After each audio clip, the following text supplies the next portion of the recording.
to the gift shop. That will get you on board a different bus that will take you back to the visitor center. Well, my name's Jody. It was a pleasure to bring you up to the Apollo Saturn V Center today. Please take a look around your seats, make sure that you have all your belongings with you, and enjoy your time here at the Apollo Saturn V Center.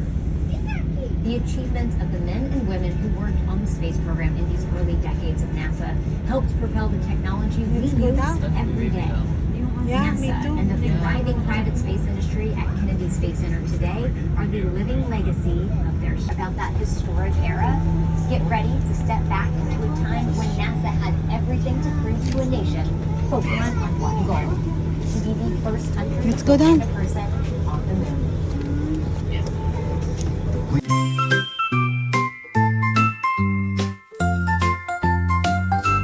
Little stars shine bright, twinkling in the night, up above the world, in the sky so high, moon smiles down at me. When I was a kid, I used to dream about flying through TV. I'd watch my heroes as they jumped into their rocket ships and took to the stars. And I wanted to be like them. They had courage, imagination, and no problem ever stood in their way for long. And on the end, when we actually did send men into space, it turned out that those were exactly the qualities it took. I'm John Hudson. This is Pad 39 at the Kennedy Space Center. I was a launch controller here when from this very spot, man took off to fly to the moon. It was a journey that began 12 years before that rocket ever left the ground. And it started on the other side of the world. Back then, we were one of two superpowers that always seemed to be on the edge of a terrible war. In 1957, the Soviet Union launched the first ever man-made satellite into Earth orbit. They called it Sputnik, which means traveling companion. In a world where peace hung in a delicate balance, it seemed to be a dangerous advantage. Every ham radio operator in America could hear it beeping. People were afraid. Were the Soviets looking down on us? Watching us? If they could make a satellite pass over our cities, could they do the same with a bomb? Our own space program kicked into high gear, and less than 2 months later, we were ready to launch our own satellite.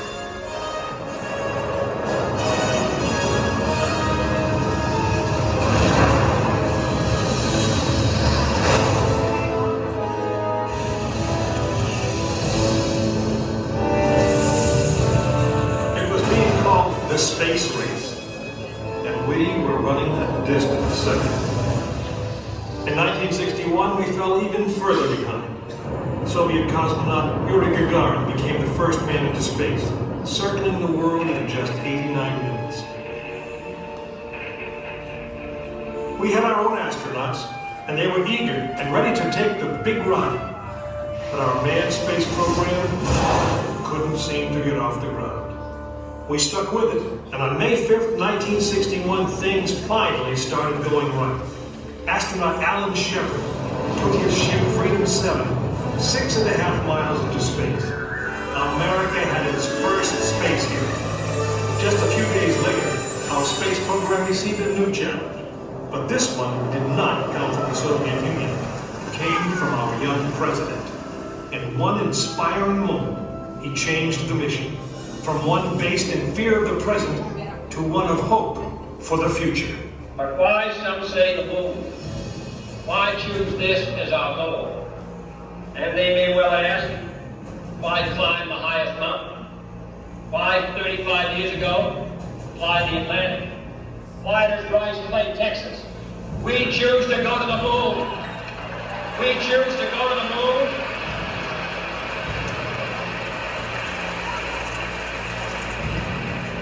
We choose to go to the moon in this decade and do the other thing, not because they are easy, but because they are hard.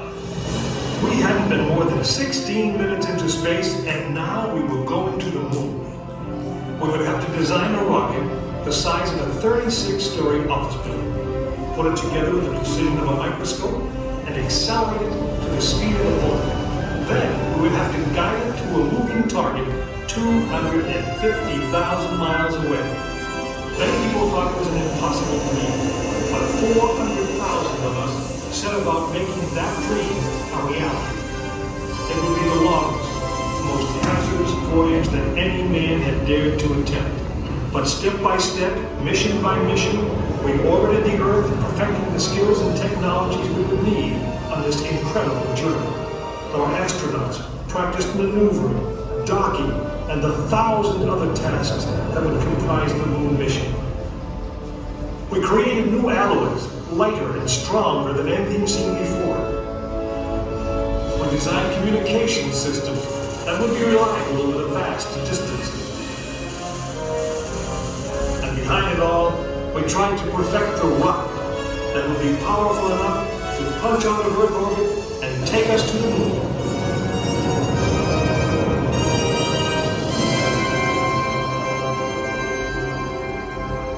One day, however, the dream of flying to the moon almost slipped away. It was January 27th, 1967.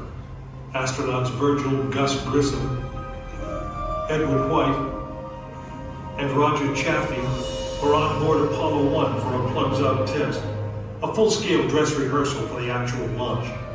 Suddenly it happened. There was a fire in the capsule. 3 men whose lives had been in our hands were lost.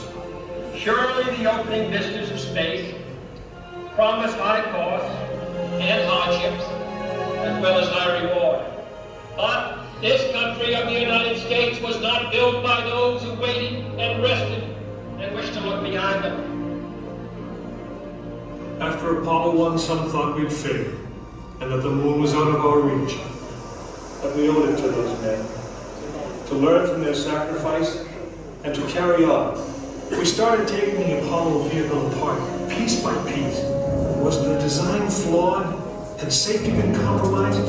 Tough questions. And we spent 1.5 years redesigning the spacecraft so that no astronaut's life would ever be at risk because we overlooked something, or because we could have done something better. A moon rocket is 91% high explosive, and it goes into the most unforgiving, hazardous environment there is. We could never make it risk-free, and the men who flew them knew that. We didn't send men into space again until Apollo 7 orbited the Earth, testing some of the new designs. When everything worked perfectly, the decision was made. The next mission would travel to the moon. It was mankind's destiny to leave the shores of our planet behind and strike out across the vast ocean of space. In the great span of our history, now was the time that we could. Now was the time that we would. We stood on the eve of the longest, most dangerous journey that any man had ever undertaken. And it would be taken by Frank Borman, James Lovell, and William Anders, the crew of Apollo 8, through firing and launch control, just as it was on December 21st, 1968. Please gather all of your belongings and small children by name and proceed to the open doors to Apollo Moon Protocol. All soldiers wheelchair.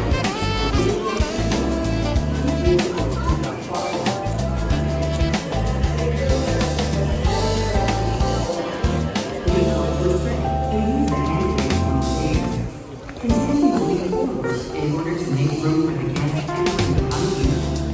Guests with special physical needs, including wheelchairs and hearing disabilities, please be seated in the front row.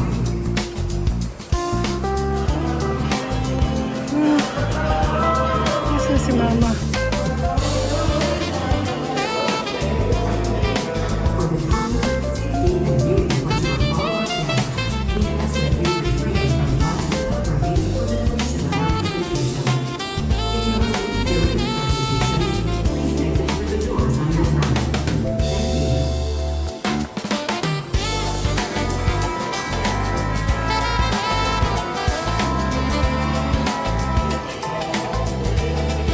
you.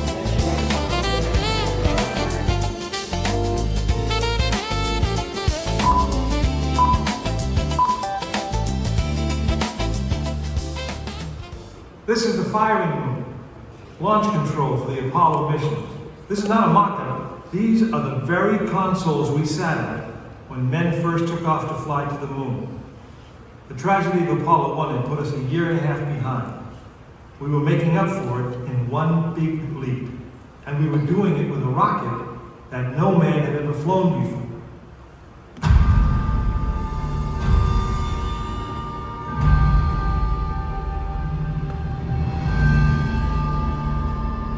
It was a few days before Christmas 1968 when Apollo 8 sat on the pad. She was the first of a new kind, a moon rocket. This was the Phoenix, risen from the ashes of Apollo 1. The first Apollo crew did not die in vain. This was to be their testament.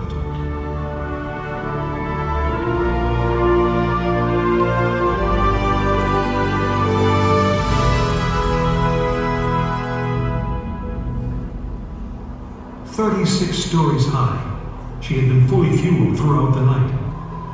The liquid oxygen in her tanks caused ice to form on the outside of the craft. The extreme temperature differences between the air and the sub-zero fuel caused the metal skin of the rocket to expand and contract. Everyone who was on the pad agreed. It was as though the rocket was alive, breathing, straining at the leash. Earlier in the morning, astronauts Frank Borman, Jim Lovell, and Bill Anders had made their final preparations before taking that long ride out to the waiting spacecraft. The minimum safe distance from a Saturn V at liftoff was 3 miles. The reason was simple. When fully fueled, the rocket contained the explosive power of an atomic bomb. As the clock counted down, the astronauts and all of us in launch control went through the pre-flight checks, our hands on the controls of the most powerful, most complex machine ever built. It had over 2 million separate systems, and to bring these men back alive, everything had to work perfectly.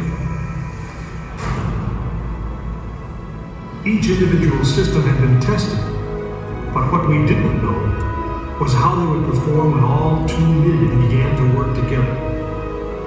That moment would come when the countdown clock reached 0.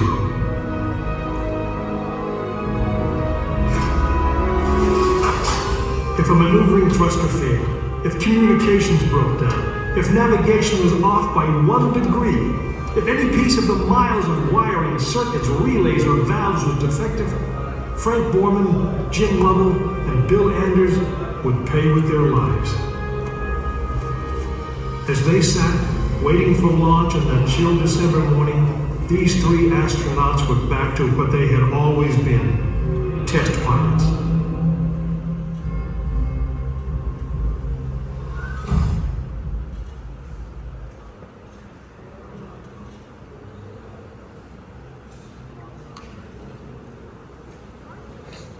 You are now in the final minutes before the launch of Apollo 8, right here where it actually happened.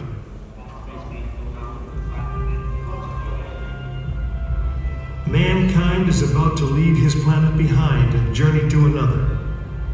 It is one of those rare moments when history is not being made, destiny is being embraced.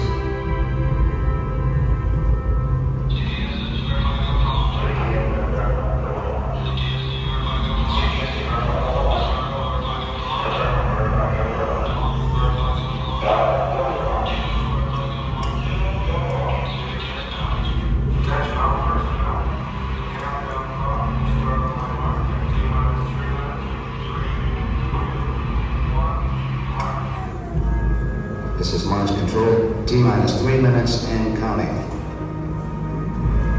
We've completed our communications checks with the Apollo 8 astronauts in the cabin, and the communications are go.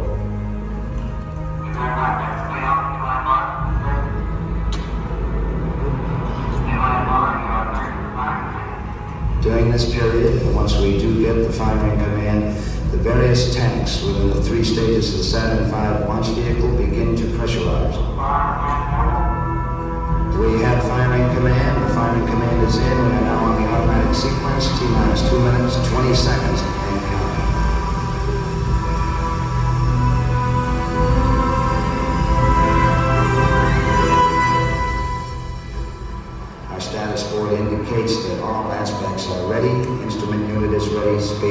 ready. Final check of the emergency detection system. That ready light also on. First stage preparations are completed. All systems remain okay. Keep going. We're on. Ready to go to cockpit. Stand by motor. Okay, you're on. All systems go. 1 minute 45 seconds and counting. The first stage liquid oxygen tank has been pressurized and the pressure is still building up. Coming up in 90 seconds, mark, T-minus 90 seconds and counting. The Apollo 8 crew standing by, spacecraft commander Frank Borman, Jim Lovell, Bill Anders. We now have a report that the liquid hydrogen tank in the third stage is pressurized. 1 minute 15 seconds.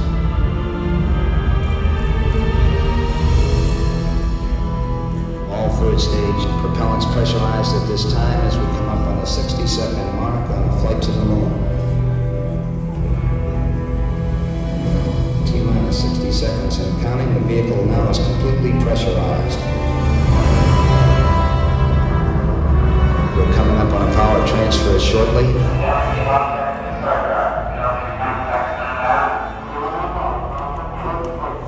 We have the power transfer. We're now on the flight batteries within the launch vehicle.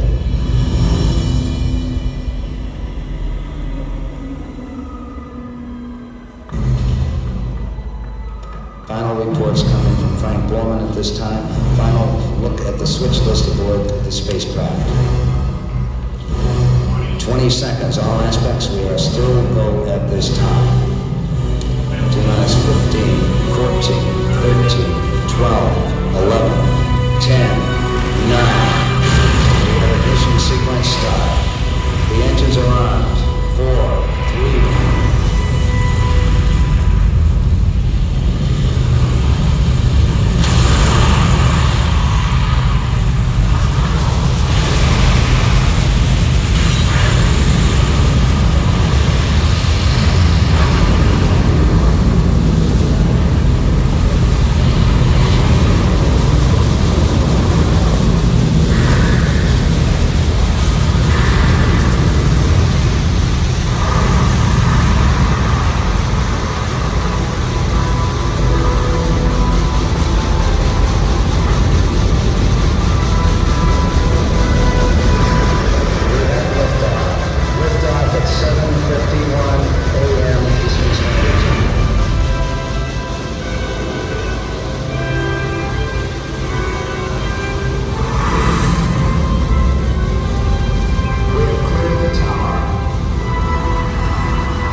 Apollo 8 successfully orbited the moon, and the astronauts returned safely to the Earth.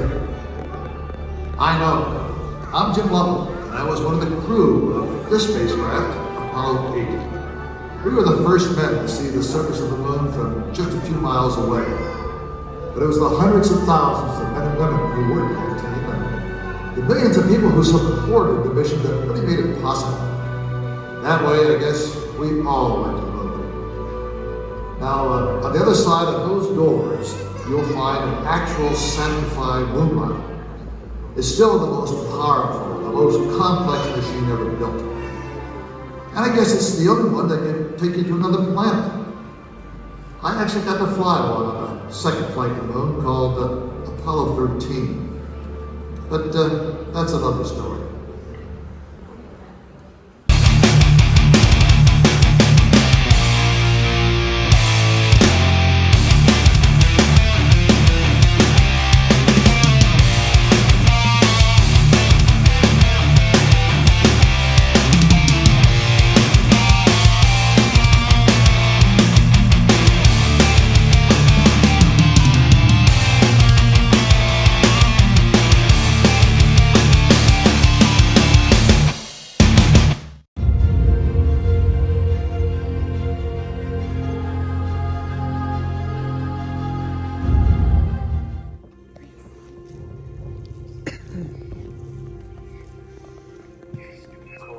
Houston, over. Houston,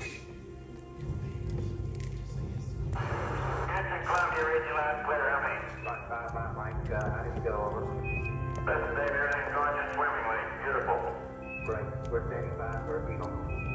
Okay, Houston, coming on.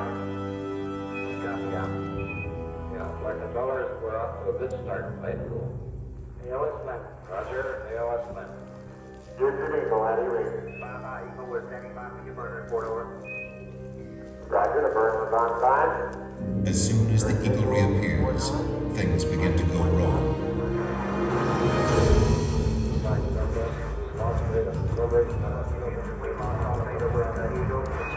Radio communications break down. Messages to Eagle must be relayed from Mike Collins aboard the command module Columbia. Throughout the crucial final checks, contact with the Eagle keeps dropping out. And Flight Director Gene Kranz inches closer to aborting the mission.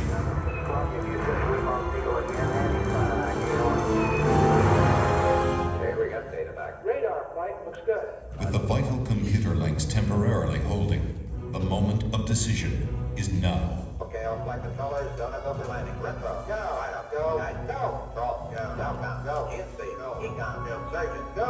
Capcom, over landing. Eagle gets in your over landing, over. I got it there, over landing. 1, 0.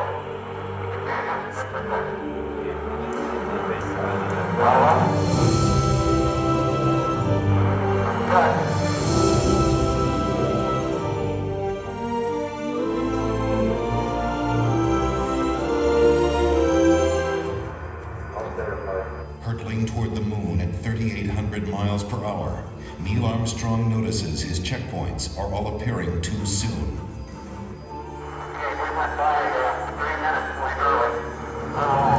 This means a serious navigation error.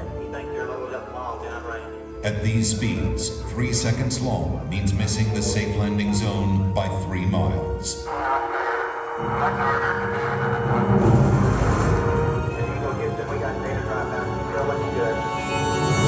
Suddenly, the computer starts firing the maneuvering thrusters, jolting the ship back and forth. This has happened in simulations, but never this much, never this violent.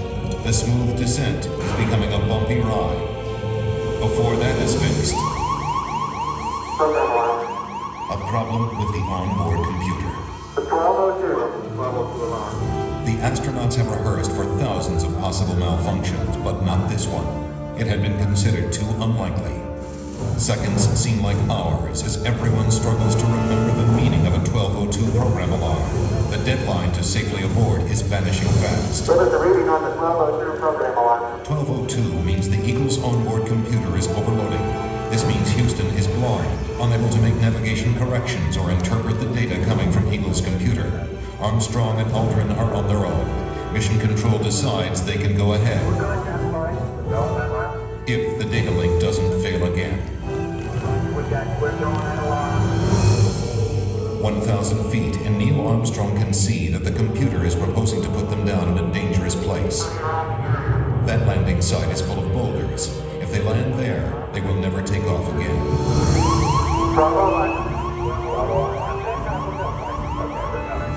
At 350 feet, Armstrong ignores his computer navigation and veers away from the rocky landing site with no time to explain to Mission Control. Okay, all flight controllers, hang tight. In Mission Control, everybody is stunned. At 300 feet, the Eagle has left its flight plan and taken off at full speed across the face of the moon. Eagle Houston is descent to fuel, monitor, over. 90 seconds of fuel remaining. Now less than 200 feet, and the Eagle is too low to safely abort back into orbit. They call this part of the flight plan Dead Man's Curve. All that's left for Mission Control is to read off the fuel remaining in seconds. 60 seconds. The entire moon landing has come down to 2 men and 1 minute. Forward. 20 feet down, 2.5. 30 seconds. 30 seconds. Lights on. Down 2.5. Forward. 3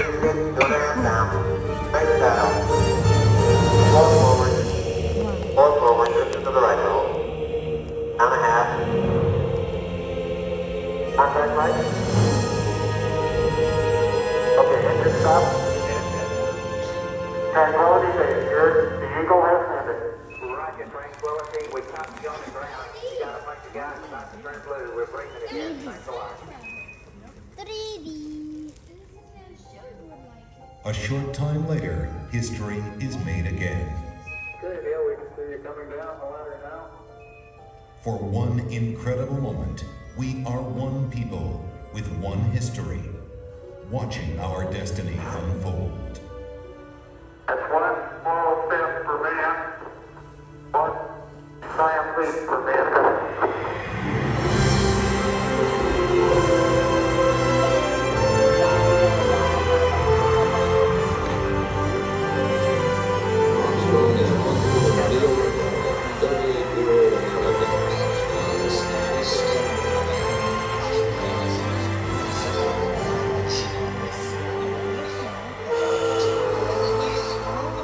It was a moment shared by an entire world. Dear man from the planet Earth, first set foot upon the land, became in peace for all mankind. With these first steps, mankind stood on the highest ground, and we saw our planet as our home port in the endless ocean of space. There was something which was surprising to me that occurred as I was standing on the surface just after we had landed. I'd gone down, standing on the surface, looking at planet Earth for the first time, seeing the beauty, seeing the finiteness of it, the limits of it, and realizing what a shame it was that people were confronting each other on that planet without realizing what it was doing to the planet. It was a very emotional moment for me. I actually shed a couple of tears. Something totally unexpected for an engineer and fighter pilot to be crying quietly up there on the moon. Mankind had achieved a tenuous foothold in the heavens, and a new and exciting world lay waiting to be explored.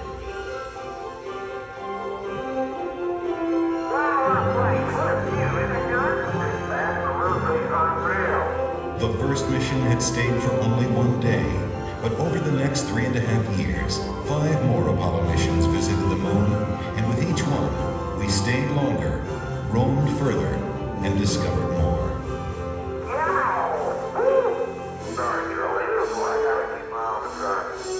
I never thought when I was a kid building rockets, in high school, that we would go to the moon, before the end of the century. I mean, I thought that was something that was way in the future, fantasy. I was rolling on the moon one day in a very month of the timber house day. Oh, you survived, right? Wow. And it's the best example we got. Just don't stub your toe. We've got to understand that as a people, we need to stretch. We need to reach beyond our grasp. We need to strive to do things that seem impossible, because in the accomplishment of them, we move society forward. Boy, isn't the beauty of this place is just absolutely incredible. One of the astronauts has said those hills that we climb give our children and grandchildren a different perspective, that they see the mountains that we couldn't see. And so what we consider impossible, they're dreaming of. 3, 2, 1. What a ride, what a ride. When I have a chance to talk to kids, I tell them, the first thing I tell them is to take the word impossible out of their vocabulary. Go to their teacher tomorrow morning and scratch it out in the dictionary. The word doesn't exist. If I can stand here and tell you that I lived on the moon, that I call the moon my home for 3 days, you tell me what is impossible in this day and age, much less in a generation that follows, much less into the 21st century. Nothing is impossible. I like exploring things, inventing. I would like to go up there and find out what's really. I would like to be an astronaut. I like to design rockets. Payload specialist. I'd be a ground controller. The thing that my mom can't understand is I'm terrified of heights, but I want to be an astronaut. There's so many things I'd love to do. I would explore, I'd look for everything. I would try to start a farm. Millions of other galaxies that you might be able to live in. The unknown. If anything's possible. May be able to cure certain diseases. Play basketball, but you'll still be short because then you could like fly up in the air. Baseball, you hit the ball, you get a home run every time. There are a lot of things that can benefit mankind that we, because of science, we simply cannot do on Earth. It's such a big universe, and it's kind of strange to think that just this one tiny planet was chosen to have life. I hear they're finding new planets or moons and finding out more about how stars are working, and it makes me feel like it's trying to tell me something. What's it trying to tell you? That you belong up there with them.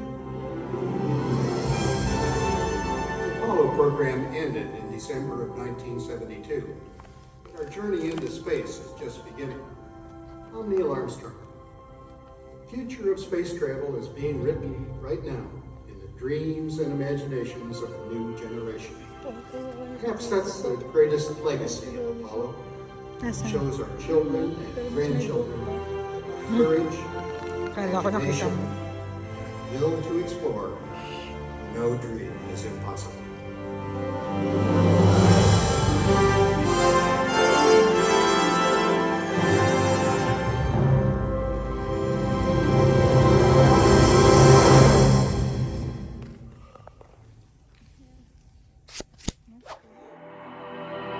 I'm feeling high when I'm low. I'm needing more when you're close to me, close to me, close to me, close to me, close to me, close to me.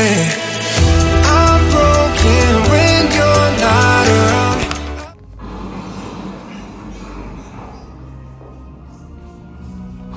Building 36? I didn't even know there was a building 36. Must be important. Everyone's here.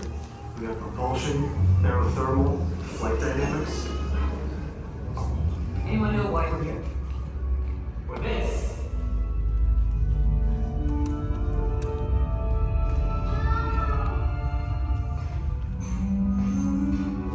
Good morning. We're going to create America's next spacecraft.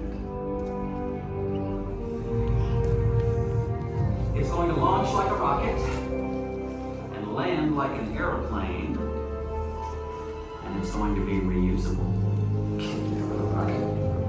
It's not a rocket, it's a shuttle.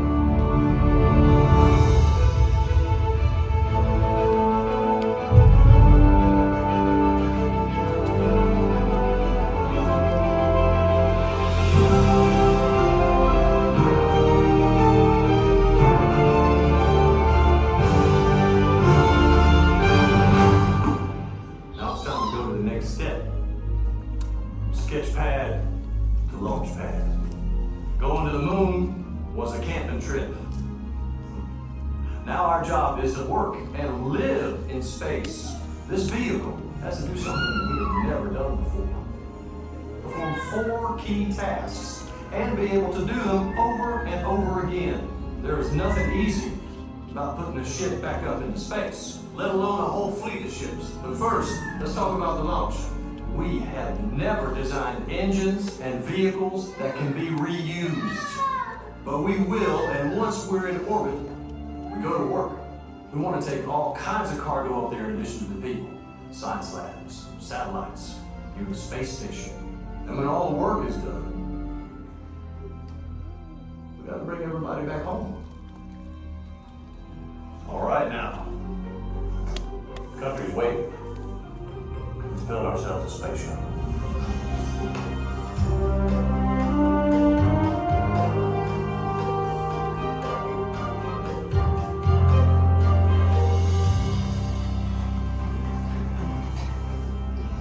It's too big, it's too heavy, but we're launching one spaceship on the back of an even bigger one.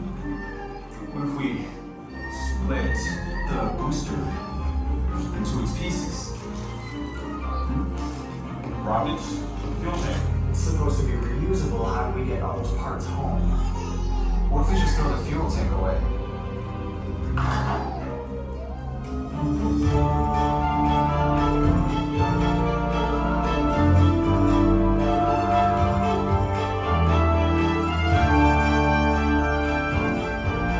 We're running all new processes, procedures, manuals.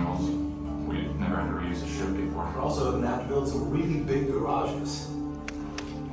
Sir, what if she lands somewhere other than Florida? How does she get back here? It's a glider. Buy her a plane ticket home.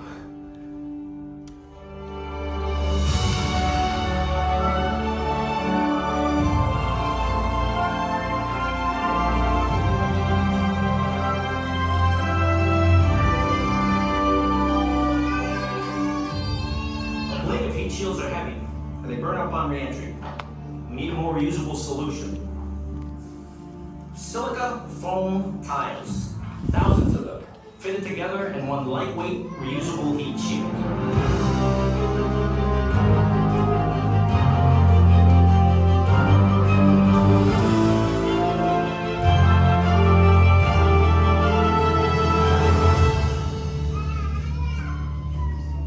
Now hold up with the engines. Tell me some good news with the tiles. The heat shield bond keeps failing. The tiles keep falling off. So another delay. How long? How long? 1.5 to 2 years.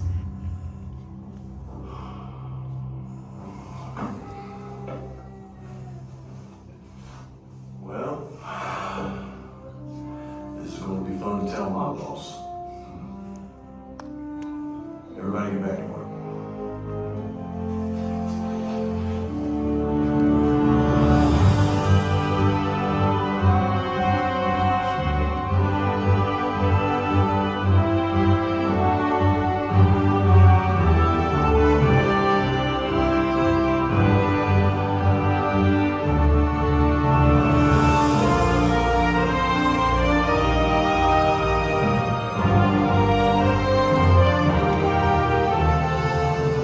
All yours.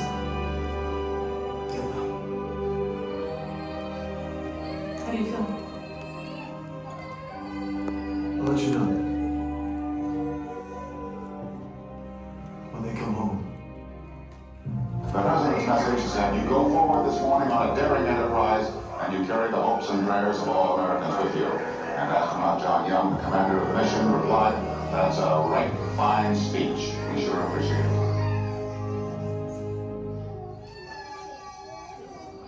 The launch of Columbia marks NASA's first manned test flight ever flown into space with people on board. Coming up on the 5-minute point mark, T-minus 5 minutes and counting. After Friday's failed launch attempt, it does appear that the shuttle will take off as scheduled today. This is the start.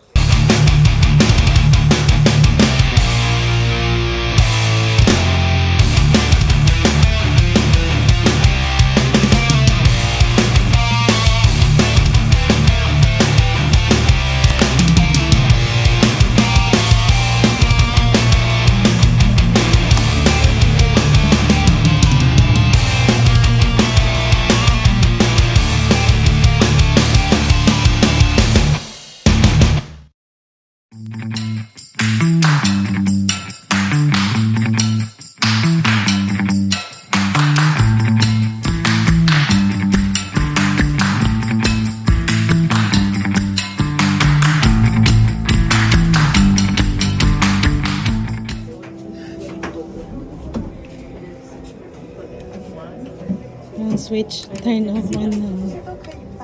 But look, it's just like a plane.